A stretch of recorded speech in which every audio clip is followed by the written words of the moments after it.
When I finally bought the mountain cabin 6 months after my husband passed away, my daughter called and ordered, "Tomorrow, I'm bringing 10 people to film.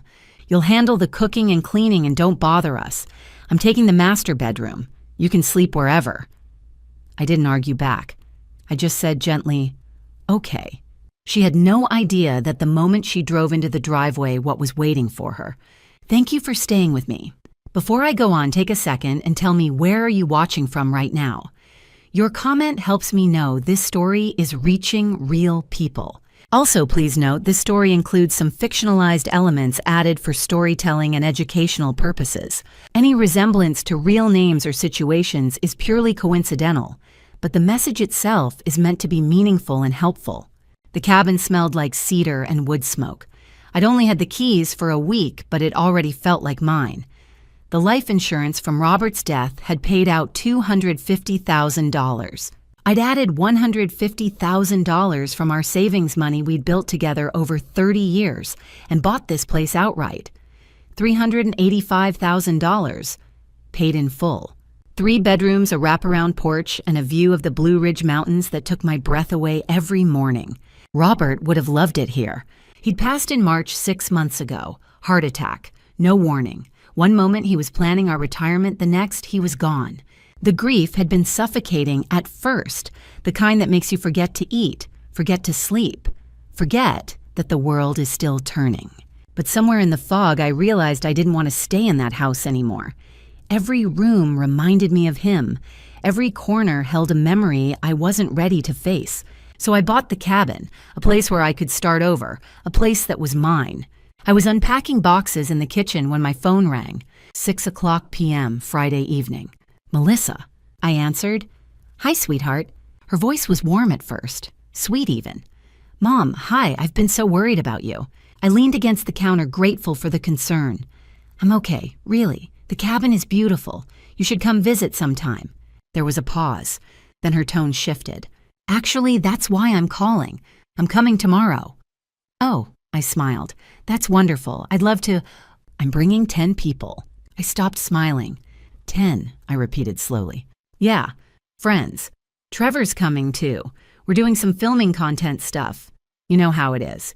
Anyway, we'll need you to handle the groceries, make up all the beds, and just stay out of the way. We'll be there most of the weekend. Oh, and I'm taking the master bedroom. You can sleep wherever." I didn't say anything. "Mom, you there?" I stared out the window at the mountains. The sun was dipping below the ridge, casting long shadows across the porch.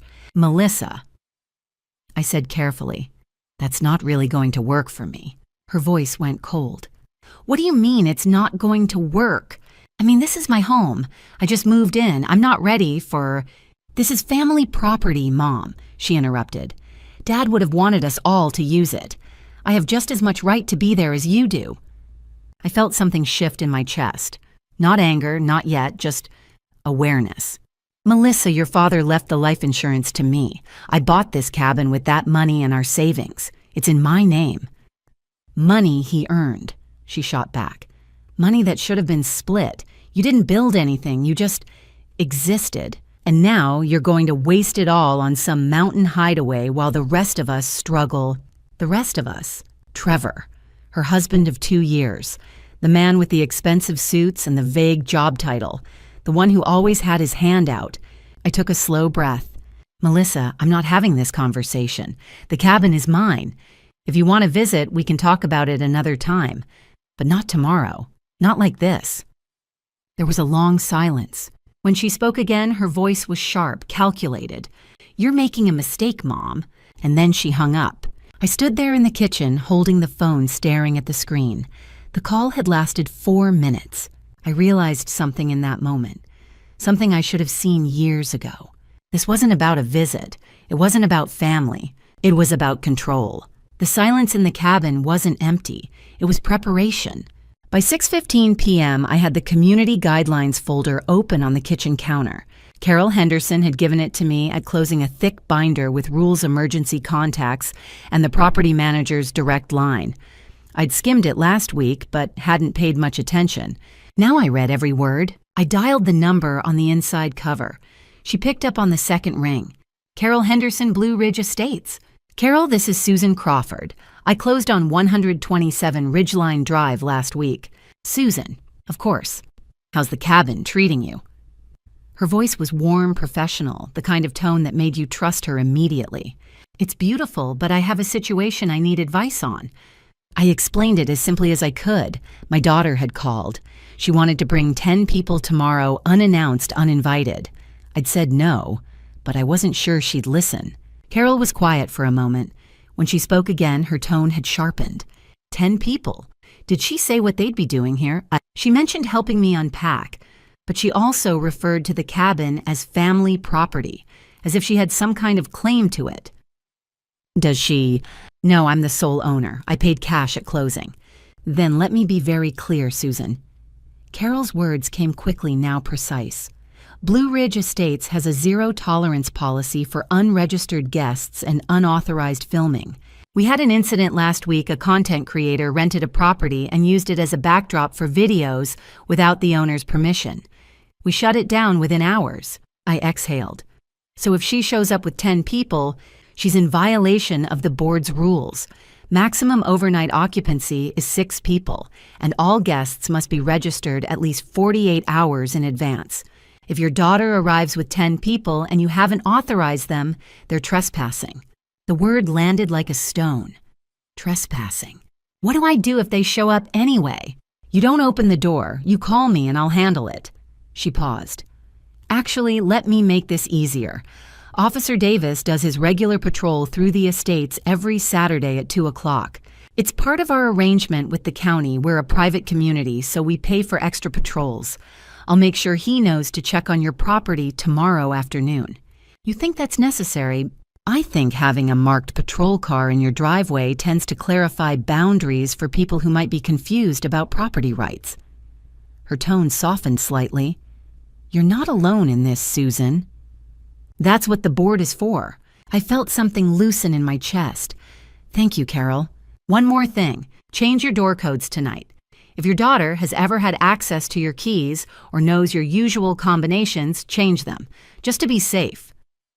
After we hung up, I stood in the kitchen for a long moment staring at the binder.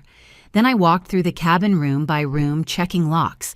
The front door had a digital keypad. I reprogrammed it with a new 6-digit code. The back door had a deadbolt. I turned it twice, testing. I pulled out the closing documents next. Deed, title, insurance, property survey. I spread them across the dining table and read through each page carefully. There it was in black ink. Susan Marie Crawford, sole owner. Parcel number 3847.09.1156. Purchased for $385,000, paid in full. No liens, no co-owners, no family trust. Just my name. I took a photo of the deed with my phone just in case, then filed everything back into the folder. By 10 o'clock, I was exhausted. I brushed my teeth, changed into pajamas, and locked the bedroom door behind me. The mountain air was cool enough that I cracked the window an inch. Wind stirred the pines outside, a low, steady sound. I lay in the dark and thought about tomorrow. Melissa might come. She might not. But if she did, I wouldn't be caught off guard. I was ready. Saturday, September 23rd, 2:17 p.m. I heard the vehicles before I saw them. 3 of them, 2 SUVs and a sedan, pulling into the gravel driveway, engines cutting off one by one. I stood at the kitchen window and watched. Melissa stepped out of the passenger seat of the first SUV. Trevor was driving. Behind them, doors opened and people spilled out. Young, mid-20s maybe. They carried equipment, cameras, tripods, ring lights. One of them had a microphone on a boom pole. I texted Carol Henderson. They're here, 10 people, cameras, trying my door. Carol's response came within seconds. Officer Davis is 2 minutes out. Do not open the door. Let the system work. Trevor walked up to the front door and tried the handle. It didn't turn. He knocked, hard, 3 times. I didn't move. Susan, he called. We know you're in there. Open the door. I watched through the window as he pulled out his phone, typed something, and waited. A moment later, Melissa's phone buzzed. They exchanged a look. Then Trevor walked around the side of the cabin, peering into windows, checking the back door. One of the young women, blonde, wearing a cropped jacket, leaned against the SUV and scrolled through her phone. How long are we supposed to wait? She asked. She'll come out, Melissa said coolly. She always does. Trevor returned to the front porch. He stood there, hands on his hips, staring at the door like he could will it open. Then I heard another vehicle. A marked patrol car rolled up the driveway slowly, deliberately. Officer Davis. He stepped out, adjusting his belt, and walked toward the group with the calm authority of someone who'd done this 100 times before. "Afternoon," Davis said. "I'm Officer Davis, Watauga County Sheriff's Department. I patrol Blue Ridge Estates on Saturdays. Is there a problem here?" Trevor straightened immediately. His whole demeanor shifted, confident, charming, professional. "No problem, officer," he said smoothly. "This is a family matter. My wife's mother owns this property and we're here to visit. We've been trying to reach her, but she's not answering the door." Davis glanced at the group of people with cameras. "That's a lot of visitors for a family matter." "We're documenting a reunion," Trevor said. "Lifestyle content. We do this kind of thing professionally." Davis looked at Melissa. "And you're the daughter?" "Yes," Melissa said. Her voice was sweet, practiced. "My mother just bought this cabin and we wanted to surprise her. I tried calling, but she's not picking up." Davis walked up to the porch and knocked on the door himself. "Mrs. Crawford, this is Officer Davis. Are you all right in there?" I opened the door. Davis nodded politely. "Ma'am, are you expecting these folks?" "No," I said quietly. "I'm not." Trevor stepped forward. "Susan, come on. We talked about this yesterday." I looked at him, then at Melissa. "Melissa," I said, my voice steady and cold. "When you called yesterday and I said, okay, I didn't say it because I agreed. I said it because I wanted you to drive 2 hours up here to understand something very simple." I stepped fully onto the porch. "This cabin has my name on the deed. Yours is nowhere on it." Melissa's face hardened. Trevor opened his mouth, but Davis held up a hand. "Sir, if the property owner says you're not welcome, you need to leave." Trevor's jaw tightened. He glanced at Melissa, then back at Davis. "Officer, I don't think you understand. This property—" "I understand perfectly," Davis said. "Mrs. Crawford owns this cabin. She's asked you to leave. If you refuse, you're trespassing." Trevor reached into his jacket pocket. "Actually, officer, I think you'll find we have legal standing to be here." He didn't pull anything out yet. He just stood there, hand resting on the folded paper inside his jacket, his eyes locked on Davis. Davis's expression didn't change. "Is that so—" The air on the porch felt heavy, tense. Melissa stood behind Trevor, her face unreadable. The group of friends shifted uncomfortably by the vehicles, sensing something was wrong. "Yes," Trevor said slowly. "We do." Davis crossed his arms. "Then I'd like to see it." Trevor pulled a folded document from his jacket pocket and handed it to Officer Davis. "This is a quitclaim deed," Trevor said, his voice steady. "It transfers ownership of this property to the Crawford Family Living Trust.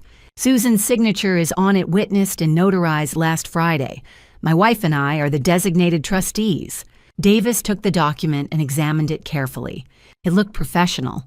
Embossed header, heavy cardstock, a notary stamp in red ink, and there at the bottom was a signature that read, "Susan Crawford." I stared at it from the doorway. That wasn't my signature. Davis studied the document for a long moment. Then he pulled a small flashlight from his belt and held it close to the notary's seal, examining it carefully. His brow furrowed. "This is odd," he said slowly. "This notary stamp is from Mecklenburg County, but it's a digital inkjet print, not an embossed seal or fresh ink. You can see the dot pattern if you look closely." He tilted the paper under the light. No texture, no impression, and more importantly, Davis looked up at Trevor. "I just attended a fraud prevention training last week. Rebecca Hartman, the notary listed here, reported her documents and seal stolen 2 months ago. This notary ID was suspended in the state system." Trevor's face went pale. "Officer, there must be some mistake." "No mistake," Davis said flatly. "This is a forged document." Melissa stepped forward, her voice sharp. "That's ridiculous. My mother signed that deed. She agreed to put the property into the family trust." Davis looked at me. "Mrs. Crawford, did you sign this document?" "No," I said. "I did not." Davis keyed his radio. "Dispatch, this is Davis. I need backup at 127 Ridgeline Drive. Possible fraud and trespassing situation." Within minutes, 2 more patrol cars arrived. Officers Hayes and Brooks separated Trevor and Melissa from the group of friends who were now standing by their vehicles, looking confused and uncomfortable. Officer Hayes approached the blonde woman. "Did any of you know what was going on here?" She shook her head quickly. "No. Trevor said we were coming up for a weekend shoot. He paid me $500 to be here. I thought it was just lifestyle content like a family reunion video or something." Hayes raised an eyebrow. "He paid you?" "Yeah, all of us." She gestured to the others. "We didn't know there was this." Another man, mid-20s, holding a camera, spoke up. "I got $300. Trevor said it was a day rate for filming. We thought it was legit." Davis turned back to Trevor and Melissa. "You're both going to leave this property immediately. If you refuse, you'll be arrested for trespassing. Mrs. Crawford has the right to pursue charges for fraud and forgery through the district attorney's office." Trevor opened his mouth, then closed it. His hands were shaking now. Melissa stared at him, her face cold. Then she turned and looked at me through the doorway. Her eyes were empty. "Let's go," she said to Trevor. The group packed up quickly. Cameras, tripods, lights, bags. Within 10 minutes, the 3 vehicles were pulling back down the driveway gravel, crunching under their tires. As they left, Melissa leaned out the passenger window and locked eyes with me one last time. Trevor was on his phone, his knuckles white around the device. Officer Davis stood beside me on the porch, watching them disappear down the mountain road. "Mrs. Crawford," he said quietly, "you need to contact an attorney. Today. This isn't just trespassing. This is organized fraud. And if they were willing to forge a deed, there's likely more." I nodded. I already knew what I was going to do. By the time the last patrol car left, the sun was starting to dip behind the ridgeline. I locked the front door, checked the back, and stood in the middle of the living room, letting the quiet settle around me. It had been 2 hours since Melissa and Trevor drove away, but I kept replaying the moment before they left. Trevor, standing by the driver's door phone, already pressed to his ear. His shoulders hunched, his free hand opening and closing like he was trying to work, feeling back into his fingers. And Melissa, standing beside him, not looking at him, just watching the cabin, watching me through the window. When she'd touched his arm lightly, barely a brush, he'd flinched, then forced himself to relax and climbed into the car. I'd seen that kind of body language before. Someone carrying too much weight, too many things they couldn't say out loud. Trevor wasn't just desperate. He was drowning. I poured myself a glass of water and stood at the kitchen window, looking out at the darkening mountains. My phone sat on the counter beside me, until it buzzed. A text message. Melissa's name. "Melissa, you're making a huge mistake." I stared at the screen. Another message appeared. "Melissa, you don't understand what you're doing to this family. Dad would be so disappointed in you. We've already taken steps to protect what's rightfully ours. This isn't over." My hand tightened around the phone. "Dad would be so disappointed in you." Robert had been gone 6 months and she was using him as a weapon, as if she had any idea what he would have thought. As if he would have wanted this, his daughter showing up with cameras and fake documents trying to take the one thing I'd built with the life insurance he'd left to me. I read the message again, slower this time. "We've already taken steps to protect what's rightfully ours. Already taken steps. Not we're going to. Not we might. Already." I scrolled back to the message she'd sent Friday. The one where she'd demanded to bring 10 people. That was 6 o'clock. Less than 3 hours after I'd arrived at the cabin. They hadn't stumbled into this. They'd planned it. I took a screenshot and opened my messages to Carol Henderson. Me Carol forwarding a text from my daughter. She's saying they've already taken steps to protect what's rightfully theirs.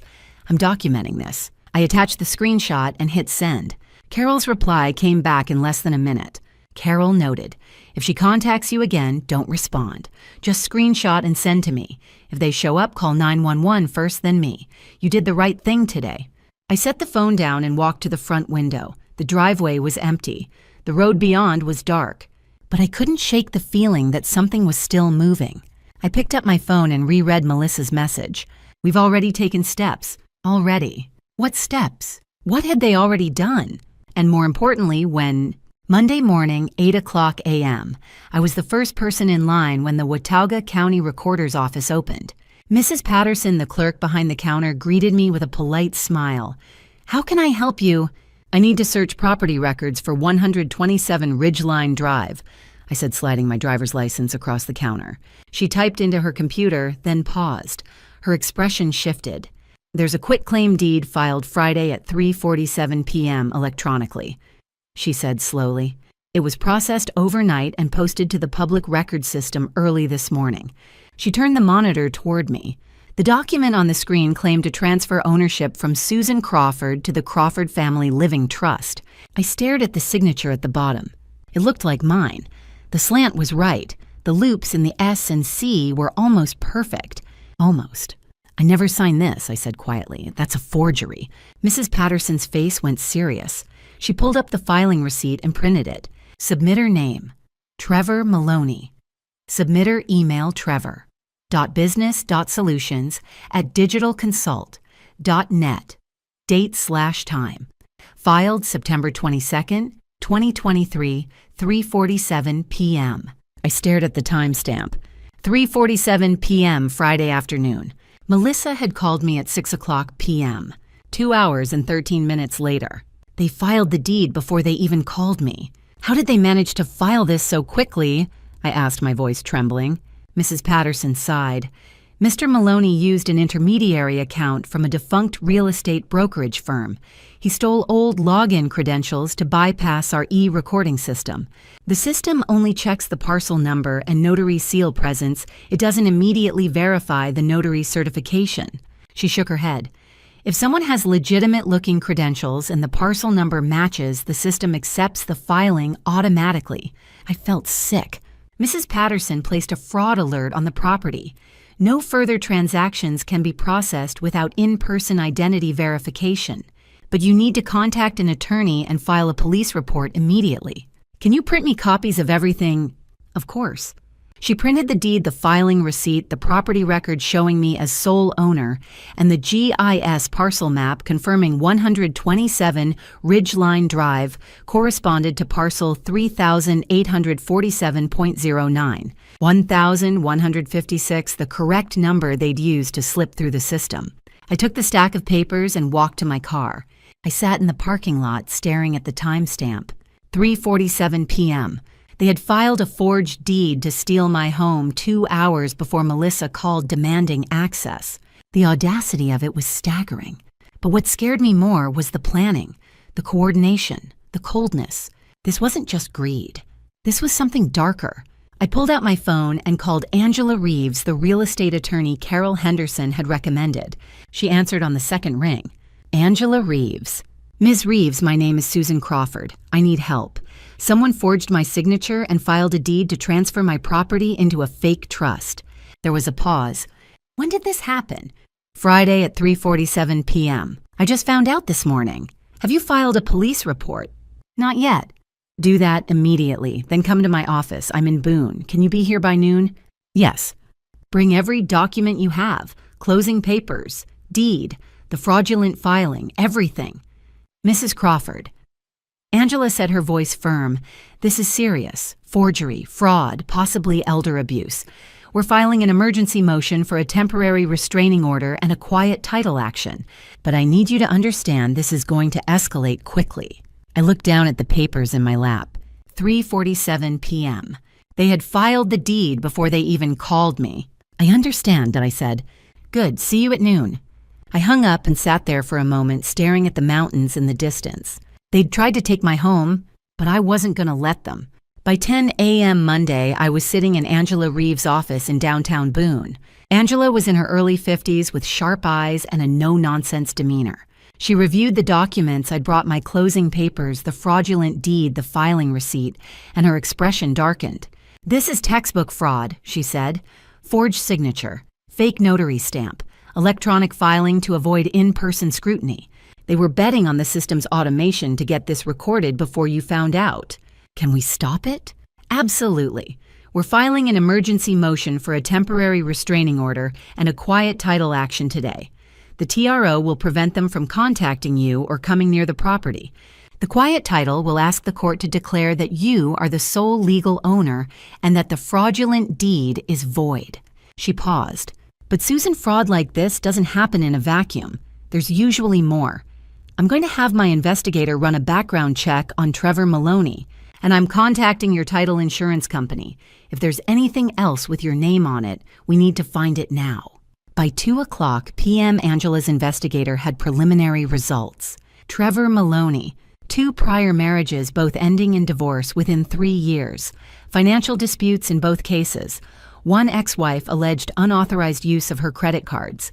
Business address, UPS store. Mailbox number 247. Charlotte, LLC. Trevor Business Solutions, registered December 2022. 0 revenue, no employees, no contracts. Current debt, $43. 000 across 7 credit cards, 2 months behind on car lease payments. Eviction notice filed for unpaid rent at Charlotte apartment. Angela looked up from the report. "He's not just struggling, Susan, he's drowning, and desperate people do desperate things." She picked up her phone. "I'm calling the title insurance investigator now. They need to pull metadata from the e-filing vendor and cross-check for any other documents or applications with your name." She dialed. I sat there, hands folded in my lap, listening to one side of the conversation. "This is Angela Reeves. I'm representing Susan Crawford. Yes, 127 Ridgeline Drive, Blowing Rock. We've discovered a fraudulent quitclaim deed filed September 22nd. I need you to pull all metadata and check for any other filings or insurance applications in Mrs. Crawford's name." She listened. Her pen moved across a legal pad. Then her face changed. "When?" she said sharply. She scribbled faster. "And the beneficiary." A pause. "Understood. I need a full copy of that policy, the application, and all payment records. Today." She hung up and looked at me. Her expression was grim. "Susan," she said slowly, "there's something else. Something worse." My stomach dropped. The investigator flagged another document. "I'm waiting for details, but it involves your name, a significant amount of money, and it was filed months before the deed." "What is it?" Angela stood and walked to her window. "I'll know more in an hour. But Susan, whatever this is, it's premeditated. The timeline, the coordination, this isn't opportunistic fraud. This was planned." At 4:32 p.m., my phone buzzed. Voicemail. Trevor. Angela gestured for me to play it on speaker. "Susan, it's Trevor. Look, I think we got off on the wrong foot this weekend. Melissa is your daughter. Family takes care of family, right? You're making this harder than it needs to be. Just think carefully about your next steps. We can work this out. But if you keep pushing, things are going to get complicated. Call me back." The message ended. Angela's jaw tightened. "Save that. Forward it to me. That's intimidation and it's evidence." Her phone rang. She answered immediately. "Yes, I see. Send it now." She hung up and looked at me. "Susan, we need to talk. Right now." Tuesday morning, Angela called me at 9:30 a.m. "Susan, can you come to my office immediately?" Her voice had an edge I hadn't heard before. By 10 a.m., I was sitting across from her. A stack of documents sat on her desk. "The title insurance investigator sent me these last night," Angela said. "Susan, there's a life insurance policy in your name." I stared at her. "What?" She slid the papers across the desk. Policy date, June 15th, 2023. Coverage, amount $500. 000, insured. Susan Marie Crawford, beneficiary. Melissa Crawford, monthly. Premium $485. Payment method, auto debit from joint account. Melissa Crawford and Trevor Maloney. I couldn't breathe. "I never signed this," I whispered. "I know," Angela said. "Look at the application." She pulled out another page. At the bottom was a signature, Susan Crawford. It looked like mine, almost. "They forged it," Angela said, "just like the deed. But this is worse, Susan, much worse. This policy was taken out 3 months before you bought the cabin, 3 months before they tried to take it from you." She flipped to another page. "The application includes your medical information, your primary care doctor, a surgery you had in 2019, your current medications, details only someone close to you would know. Melissa is my emergency contact," I said quietly. "She has access to my medical records." "Exactly, and here's the kicker." Angela pulled out a phone log. The insurance company's notes show a verification call was made to your cell phone on June 18th at 2:15 p.m. Someone answered and confirmed the application details, posing as you. I checked my phone's call history, June 18th, 2:15 p.m. I'd been at my grief counseling session that afternoon. The session ran from 2 o'clock to 3 o'clock p.m. I wasn't available to answer, I said. I was in therapy. Angela nodded grimly. Melissa must have set up call forwarding on your phone temporarily. She answered the verification call herself, pretending to be you. Then she turned off the forwarding before you noticed. I felt sick. The policy is what's called a simplified issue policy, Angela continued. It's designed for applicants under 65 who have recent medical records on file. No medical exam required if the coverage is under a certain threshold. Melissa knew exactly what she was doing. She leaned forward. Susan, this policy has been active since June. Premiums have been paid every month, $485, automatically deducted from a joint bank account Melissa shares with Trevor. They've paid nearly $2,500 so far. What? I asked. Why would they do this? Angela's voice was careful. Because if something happened to you, Melissa would receive $500,000, tax-free. The room felt too small. They tried to take my home, I said slowly. And if that didn't work, they had a backup plan, Angela finished. She picked up her phone. I'm calling the insurance company right now to report fraud, and I'm adding this to our motion. The court needs to see the full picture, the deed, the policy, the timeline. This isn't just fraud, Susan. This is conspiracy, premeditation. She dialed. While she talked, I stared at the policy date, June 15th, 2023, 3 months before I bought the cabin. 3 months before Melissa called and demanded to bring 10 people to my home. 3 months before they showed up with cameras and a forged deed.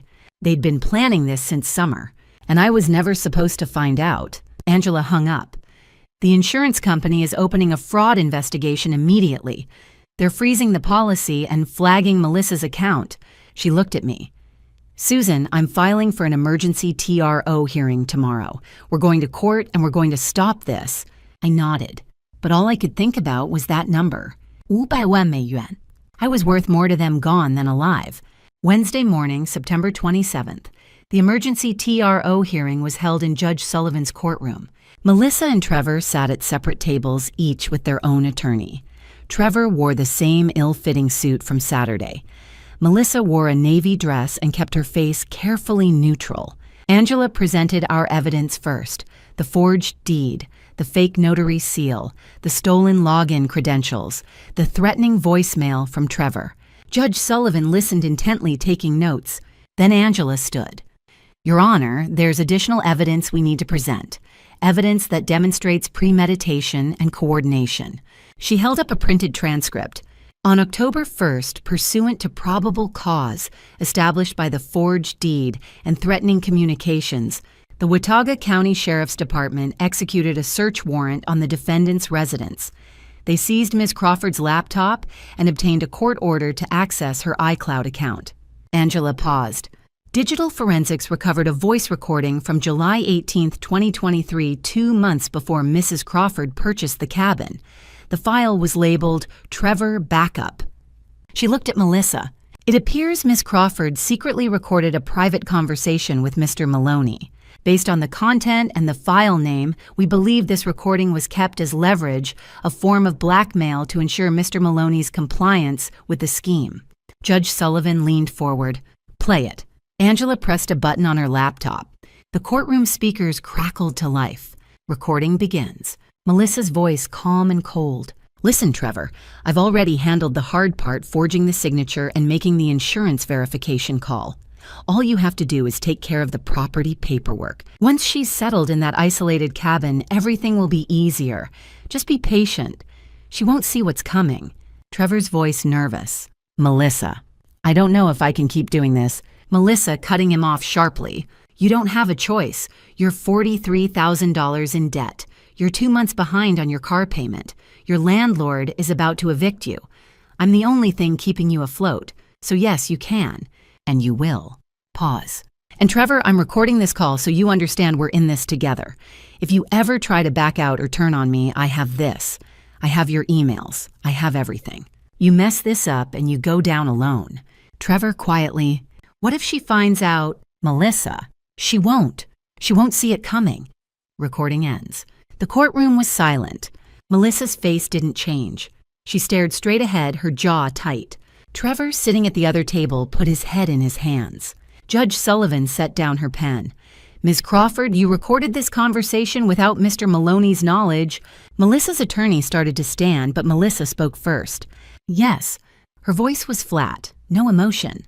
Why, Melissa tilted her head slightly. Insurance. Judge Sullivan's expression hardened. This court grants the temporary restraining order. Ms. Crawford and Mr. Maloney are prohibited from contacting Mrs. Susan Crawford or coming within 500 feet of her property. A preliminary hearing will be scheduled within 10 days to address criminal charges. She looked directly at Melissa. Ms. Crawford, you orchestrated fraud forgery and elder financial abuse. You documented your own conspiracy, and you blackmailed your co-conspirator to ensure his silence. The district attorney will be notified immediately. The bailiff approached. Melissa stood slowly still, expressionless. As she was led out, she turned and looked at me one last time. No anger, no fear, just cold calculation. Angela touched my arm as we stood to leave. There's more, Susan. The forensics team found something else on her laptop. What? A blog, private, password protected, 17 entries detailing the entire plan. I closed my eyes. We'll go through it this afternoon, Angela said quietly. But Susan, this wasn't impulsive. She's been planning this since your husband died. Friday, October 1st, late afternoon. After the TRO hearing on Wednesday, the Watauga County Sheriff's Department had executed the search warrant on Melissa and Trevor's apartment in Charlotte. They'd seized Melissa's laptop, Trevor's phone, and obtained court orders to access their cloud accounts. Angela called me Friday afternoon. Susan, can you come by my office? The forensics team found something. By 5:00 p.m., I was sitting in her conference room. Angela had her laptop open, and on the screen was a blog. A private blog, password protected, titled Project Independence. 17 entries, Angela said. April through September 2023, written by Melissa. She clicked on the first entry. April 14th, 2023. Mom got the life insurance payout today. $250,000 plus the savings Dad left another $150,000. That's $400,000 total. She doesn't deserve it. Dad worked for 30 years to build that wealth, and she's going to waste it on some ridiculous fresh start. She contributed nothing. She was just there, a placeholder. I won't let that happen. That money is mine. Angela clicked to the next entry, June 9th, 2023. Trevor found a property Mom's looking at, a cabin in the mountains, isolated, no neighbors for half a mile. Perfect. If she buys it, we can use that. Trevor's handling the legal side. He says there's a way to transfer ownership quietly if we time it right. Another click, July 20th, 2023. Trevor's getting nervous. I can see it. He's weak. So I recorded our conversation 2 days ago just in case. He doesn't know, of course. But now I have insurance. If he tries to back out or if things go wrong, I can prove he was involved from the beginning. He signed the emails. He'll file the deed. His fingerprints will be all over this. I'm safe. Another click. September 15th, 2023, the day I closed on the cabin. Everything's in place. The deed is ready. The policy is active and paid up. Trevor's confident about the paperwork. By this time next year, I'll be living in that cabin and she'll be a memory. I felt nothing. Not shock, not anger, just a cold, hollow awareness. Angela scrolled down. There are more entries about the plan, about how she justified it to herself about Trevor's desperation. She knew he was drowning financially, and she used that. She closed the laptop. The forensics team also pulled Trevor's financial records. He wasn't just in debt, he was on the edge of total collapse. The $43,000 in credit card debt we already knew about. But there's more. He'd been borrowing from friends, family, even payday loan services. His LLC had zero income. He'd been faking invoices, creating fake client emails to show Melissa he was working. She pulled out a spreadsheet. Melissa's blog income was around $3,000 a month. Trevor had access to that account. He'd been withdrawing almost all of it every month to cover his debts. She knew. She let him. Because she needed him desperate enough to go along with her plan. Angela looked at me. Susan, this wasn't just opportunistic. Melissa has been planning this since your husband died. The life insurance, the cabin, the timing. She saw an opportunity and she built a plan around it. I stared out the window at the Boone skyline. The sun was setting behind the mountains. I didn't lose a daughter, I said quietly. Angela didn't respond because she knew it was true. I'd never had one. The preliminary hearing began on Friday, October 6th. The courtroom was packed. Local media had picked up the story, daughter accused of forging documents to steal mother's cabin, and the gallery was full. Melissa sat at the defense table beside her attorney, Caroline Warren. Trevor sat separately flanked by his own lawyer. He'd taken a plea deal 2 days earlier, 4 years in exchange for full cooperation. Judge Sullivan called the court to order. Mr. Maloney, she said, you may take the stand. Trevor stood slowly. He looked smaller than he had in September. His suit didn't fit quite right anymore, and his hands trembled as he was sworn in. Angela Reeves stood and approached the witness stand. Mr. Maloney, in September 2023, what was your financial situation? Trevor swallowed. I was in debt. About $43,000 across 7 credit cards. I was 2 months behind on my car lease. I'd received an eviction notice from my apartment in Charlotte. And your business, Trevor Business Solutions. It wasn't real, he admitted quietly. I registered the LLC in December 2022, but I never had any clients. No revenue. It was just a name, a website. I thought if I could fake it long enough, something would work out. But it didn't. No. Angela walked closer. Mr. Maloney, on September 22, 2023, at 3:47 p.m., you filed a quitclaim deed electronically with the Watauga County Recorder's Office. That deed claimed to transfer Susan Crawford's property into the Crawford Family Living Trust. Why did you use your business email to file it? Trevor's voice cracked. Melissa told me to. She said it would look more legitimate, more professional because it had business in the name. She said the county office would process it faster if it came from a business account. And you believed her. I was desperate, Trevor said. I thought it was just paperwork, administrative. She told me Susan would sign off on it later, that this was just a preliminary step to save time. But Susan never signed anything, did she? No. Who forged her signature? Trevor looked at Melissa. Her face was stone, cold. Melissa did, he said. She had access to old documents from when Robert was alive. Tax returns, legal papers. She used software Photoshop, I think, to replicate Susan's signature. She showed me the draft and said it looked perfect. Angela's tone sharpened. And you didn't think to stop her. Trevor's hands clenched. I should have. But she told me it was legal. That the trust was something Robert had set up years ago and Susan just needed to finalize it. She said we were helping the family. Helping the family, Angela repeated. By forging legal documents. I know how it sounds, Trevor said quietly, but I was drowning. Melissa promised that once the cabin was in the trust, we'd have a place to stay, a base. She said her mother didn't need it, that Susan was wasting Robert's money on a grief project. Mr. Maloney, who came up with the plan, Trevor hesitated. Mr. Maloney, Judge Sullivan said firmly, you are under oath. Trevor looked down. Melissa. She planned everything. The deed, the timing. She even found the old parcel number from one of Robert's engineering projects and told me to use it. She said it would look more authentic. And the life insurance policy on Susan's life. Trevor's voice was barely a whisper. That was Melissa, too. She took it out in June, 3 months before Susan bought the cabin. Did you know about it? Not at first. She told me about it in July, said it was protection. I asked her what that meant. She just smiled and said, in case something happens. The courtroom was silent. Angela turned to the judge. Your Honor, the state would like to introduce evidence of premeditation. The timeline alone: life insurance in June, cabin purchase in September, deed filed 2 hours before the phone call demonstrates a calculated, coordinated plan. Judge Sullivan nodded. Noted. Ms. Crawford's attorney you may cross-examine. Caroline Warren stood. She walked toward Trevor slowly. Mr. Maloney, you've testified that you were manipulated, that you were desperate, that you didn't understand what you were doing. That's true. But you're a businessman, aren't you? You registered an LLC. You created a website. You understand legal processes. You filed the deed yourself, Warren continued. You used your email. You paid people to come to the cabin with cameras.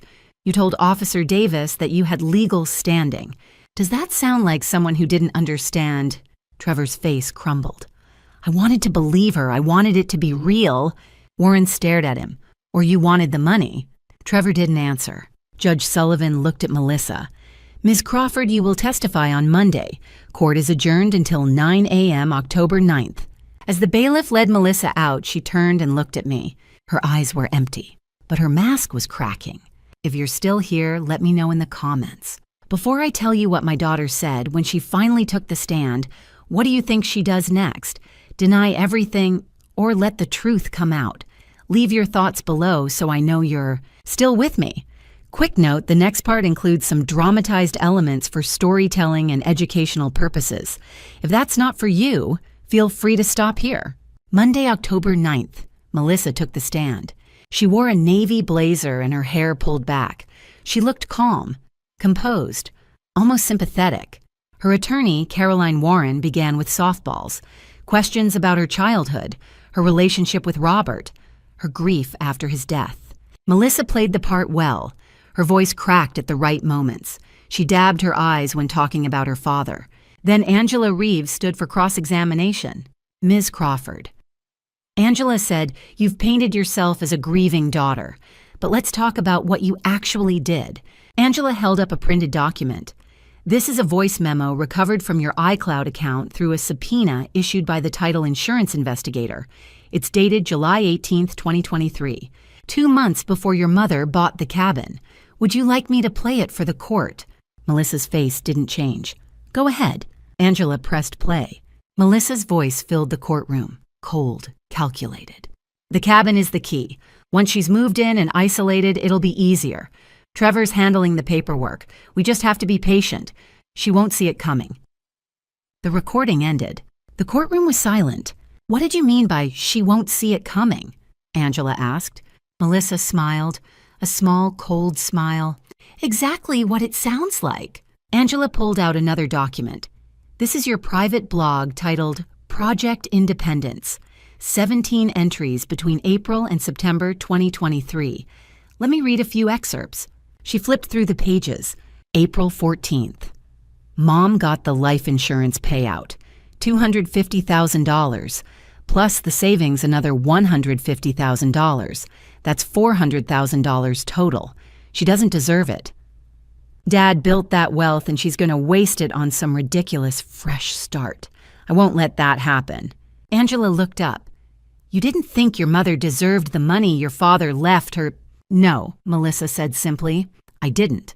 Angela continued. June 9th. Trevor found a property she's looking at, a cabin in the mountains. Perfect. Isolated, no neighbors close by. We can make this work.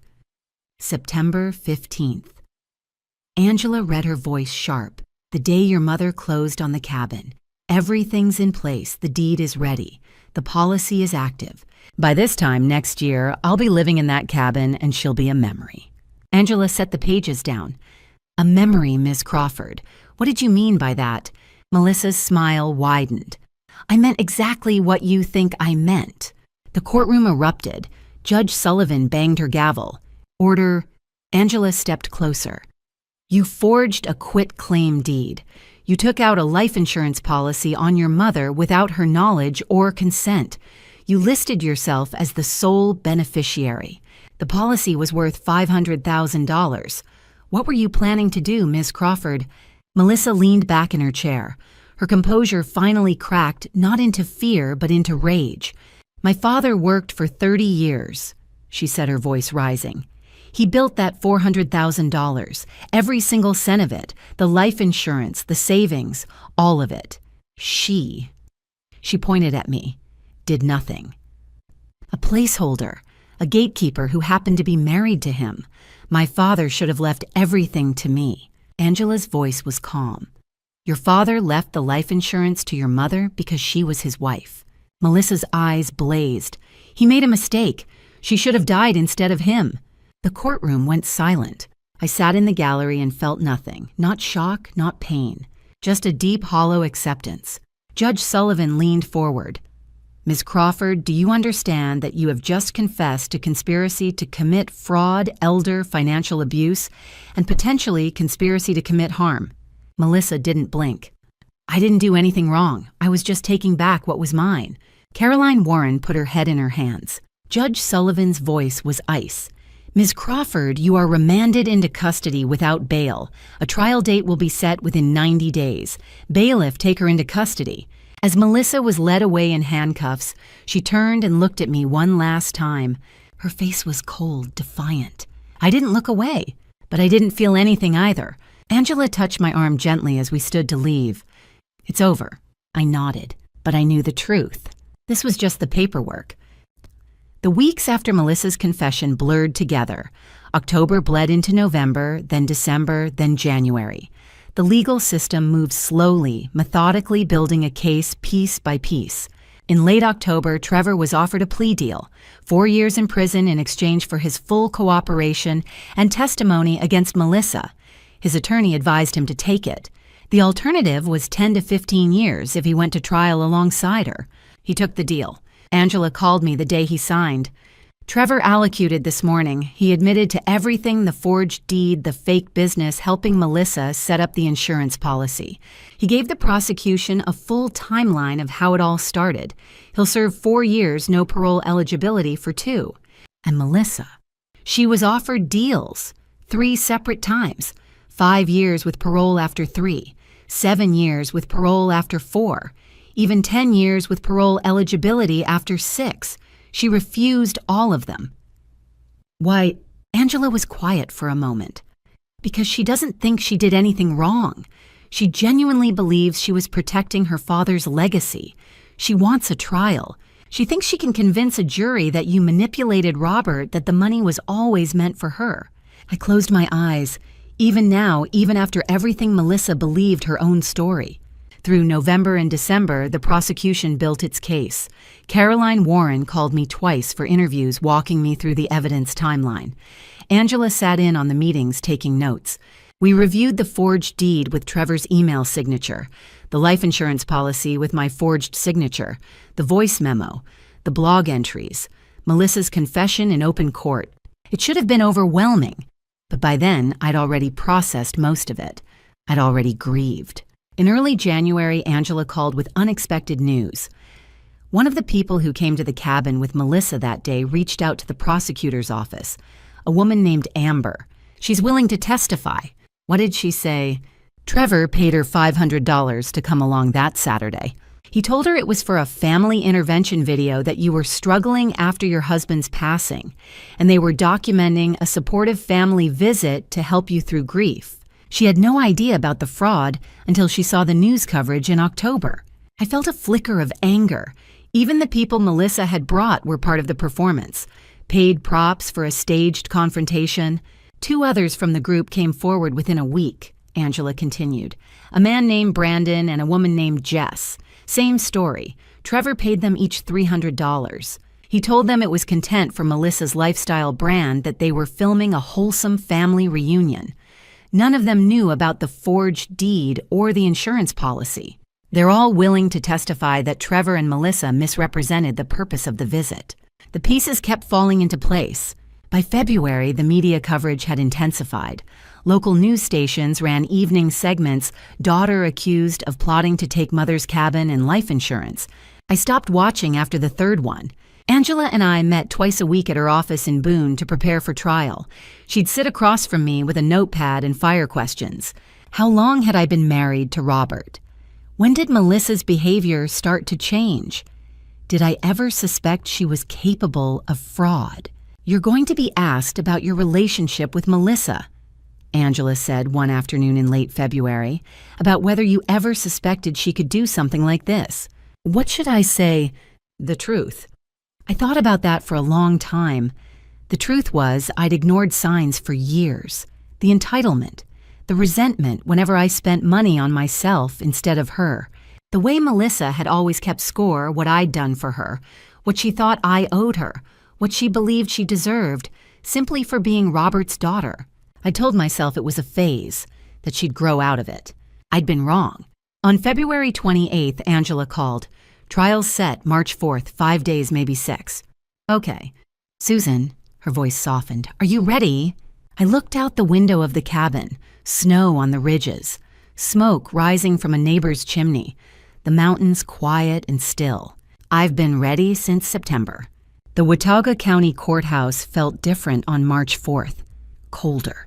The marble floors echoed with every footstep, and the security checkpoint seemed tighter than it had been during the preliminary hearing. This wasn't just paperwork anymore. This was a trial. Day 1 began with jury selection. 12 people, 6 men, 6 women were chosen to decide whether my daughter had tried to steal my home and my life. Judge Sullivan's voice was steady as she explained the charges: forgery, elder financial abuse insurance fraud, conspiracy, and attempted fraud. Melissa sat at the defense table beside her attorney, Rachel Montgomery, wearing a navy dress and an expression I didn't recognize. Not anger, not fear, just nothing. The prosecution's opening statement was delivered by Caroline Warren. She didn't waste time. "The evidence will show that Melissa Crawford planned for months to take everything her mother had, and if necessary, to make sure her mother wasn't around to stop her." Rachel Montgomery's opening was softer. She painted Melissa as a grieving daughter who had made poor decisions after losing her father. Grief can make us act in ways we never imagined. I sat in the gallery and said nothing. Day 2 was all documents. The prosecution presented the quit-claim deed, the one filed electronically at 3:47 p.m. on September 22nd, just 2 hours before Melissa called me. The email address tied to the filing was displayed on a screen, trevor.business.solutions@digitalconsult.net. A forensic document examiner testified that my signature had been forged. She pointed to the pressure points, the inconsistent slant, the digital artifacts that proved it had been fabricated.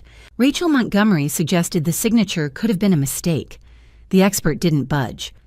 This was intentional forgery. Day 3 brought the life insurance policy. $500,000 my name. Melissa listed as the sole beneficiary. The policy had been taken out on June 15, 2023, 3 months before I even bought the cabin. The premiums, $485 a month, had been automatically deducted from a joint account held by Melissa and Trevor. Then Trevor took the stand. He looked smaller than he had in September. His hands shook as he was sworn in. Under questioning, he admitted everything: the debt, the desperation, the plan. "Melissa told me it was rightfully hers," he said quietly. "She said her father would have wanted her to have it," Caroline Warren pressed. "And the life insurance policy, Mr. Maloney, what was that for?" Trevor's voice cracked.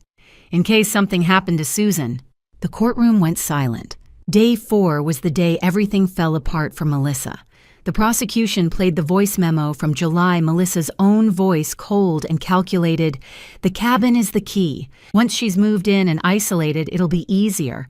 Trevor's handling the paperwork. We just have to be patient. She won't see it coming." Then came the blog entries, 17 posts from Project Independence, written between April and September. The jury heard every word. "Mom doesn't deserve the money." And the final entry dated September 15th. "By this time next year, I'll be living in that cabin and she'll be a memory." Amber testified next. She explained how Trevor had paid her $500 to come to the cabin, claiming it was for a family intervention video. Brandon and Jess corroborated her story. Day 5 was mine. I took the stand and answered every question. I described the phone call on September 22nd, the discovery at the county recorder's office, the forged deed, the insurance policy I never signed. I didn't cry, I didn't break, I just told the truth. Rachel Montgomery tried to paint me as vindictive. I looked at her and said, "I'm not here for revenge. I'm here because my daughter tried to erase me." Closing arguments were brief. Caroline Warren reminded the jury of the timeline, the evidence, the intent. Rachel Montgomery asked for mercy, claiming Melissa had been manipulated by grief. The jury deliberated for 4 hours. When they returned, the foreperson stood. "We find the defendant guilty on all counts." Melissa didn't react. She just stared straight ahead. Judge Sullivan set sentencing for May 2nd. I walked out of that courtroom and felt nothing. Not relief, not vindication, just done. 2 months after the verdict, I walked back into the Watauga County Courthouse. The marble floors felt familiar now. The security checkpoint was routine. This was the last time I'd have to be in the same room as Melissa. May 2nd, sentencing day. The courtroom was quieter this time. No media, no crowd. Just the people who mattered: Judge Sullivan, Caroline Warren, Rachel Montgomery, Angela. Beside me in the gallery. And Melissa standing at the defense table in an orange jumpsuit, her hands cuffed in front of her. Trevor sat in the defendant's area as well, dressed in an orange jumpsuit, his hands cuffed tightly to a metal ring on the table in front of him. He'd begun serving his sentence 2 months ago and had only been transported here to hear the final sentencing alongside his co-conspirator. His eyes were empty, staring down at the floor. Judge Sullivan began by reviewing the pre-sentence investigation report. The findings were clear. Melissa had shown no remorse during her interviews with the probation officer. She had blamed me for everything. According to the report, she believed her father's money and property should have been hers from the beginning, and that I had stolen what was rightfully hers by being his wife. Caroline Warren stood first. "Your Honor, the state recommends the maximum sentence of 12 years. Ms. Crawford's actions were not impulsive. They were planned over months. She forged legal documents. She took out a life insurance policy on her own mother with clear intent. She recruited her husband to assist. And even now, after being convicted by a jury, she refuses to take responsibility." Rachel Montgomery rose next. Her tone was softer, almost pleading. "Your Honor, Ms. Crawford is young. She's a first-time offender. She made terrible decisions after losing her father, but she deserves a chance to rebuild her life. We ask the court for leniency." Judge Sullivan looked at me. "Mrs. Crawford, you have the opportunity to make a victim impact statement. Would you like to address the court?" I shook my head. "I have nothing more to say to her." The judge nodded. Then she turned to Melissa. "Ms. Crawford," Judge Sullivan said, her voice steady and cold, "you orchestrated a calculated conspiracy to defraud your own mother. You forged a quitclaim deed and filed it electronically, attempting to transfer property that was never yours. You took out a life insurance policy in your mother's name without her knowledge or consent and listed yourself as the sole beneficiary. The policy was worth $500,000, and the premiums were paid from an account you shared with your husband." Melissa's face didn't change. "You recruited others to assist you," the judge continued. "You documented your intent in a private blog. You recorded a conversation in which you stated, and I quote, 'She won't see it coming.' You showed no hesitation, no doubt. And even now, after a jury found you guilty on all counts, you have shown no remorse. You have taken no responsibility. You continue to blame your mother for choices that were entirely yours." Judge Sullivan paused. "This court finds your actions contemptible." The courtroom was silent. On the charges of forgery, elder financial abuse, insurance fraud, conspiracy, and attempted fraud, I sentence you to 8 to 12 years in state prison. You will be eligible for parole after serving 6 years. Melissa blinked. Once. That was all. "Mr. Maloney," the judge added, "per your plea agreement, you are sentenced to 4 years. You have already begun serving your sentence." Trevor didn't react. He kept his eyes on the floor. The bailiff stepped forward. Melissa was led toward the side door, but before she disappeared, she turned her head and looked directly at me. Her eyes were cold, empty. I didn't look away, but I didn't feel anything either. She was led out. Angela touched my arm gently as we stood. "Now you can rebuild your life." I gathered my coat and walked toward the door. The late afternoon sun was streaming through the courthouse windows. I already did. Thanksgiving morning arrived quietly. The cabin smelled like rosemary and butter, and the mountains outside my window were brushed with gold. I'd spent the early hours preparing a small meal, nothing elaborate, just roasted chicken, sweet potatoes, and green beans. Enough for one, maybe two if someone stopped by. I wasn't expecting company. But around noon, I heard a car pull up the gravel drive. I looked out the kitchen window and saw Carol Henderson climbing out of her SUV carrying a pie. "I didn't want you spending today alone," she said when I opened the door. I smiled. "You didn't have to do that." "I know," she said, handing me the pumpkin pie. "But I wanted to."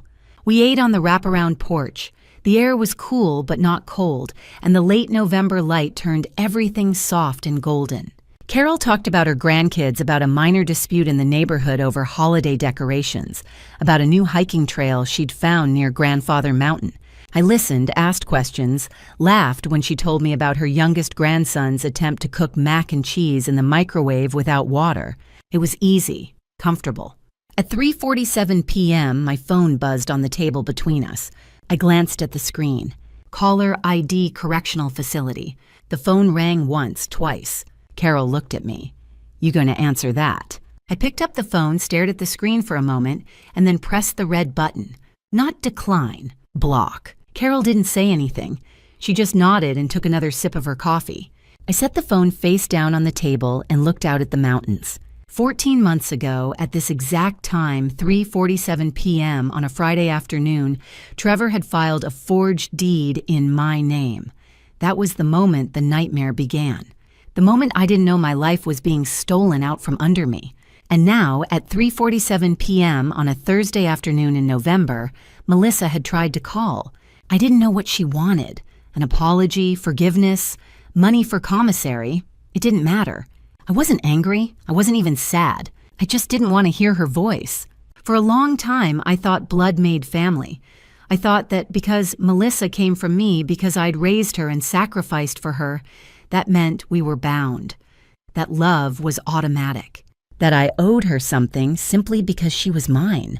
I was wrong. Family isn't about blood.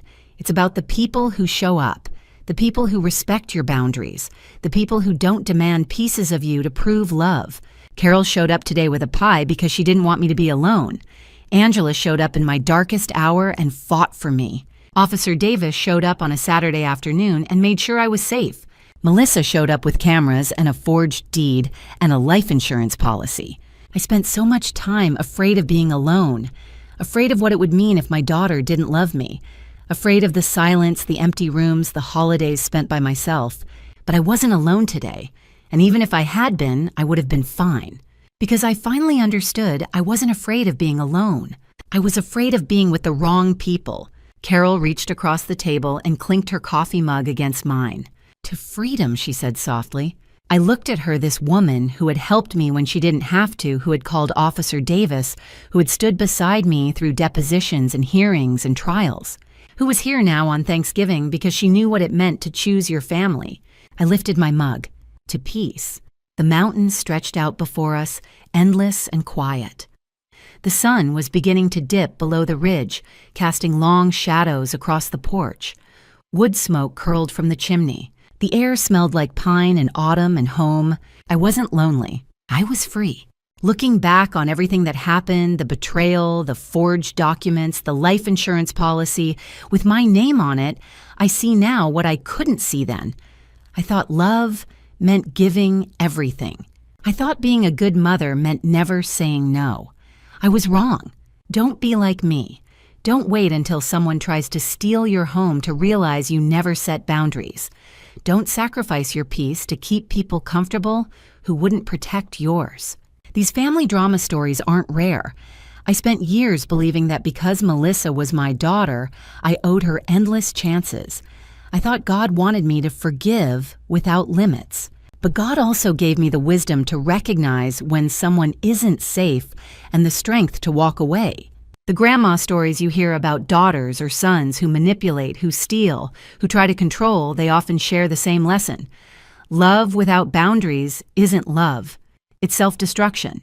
If you're living through family drama stories like mine, ask yourself, am I being loved or am I being used? God doesn't ask us to be doormats.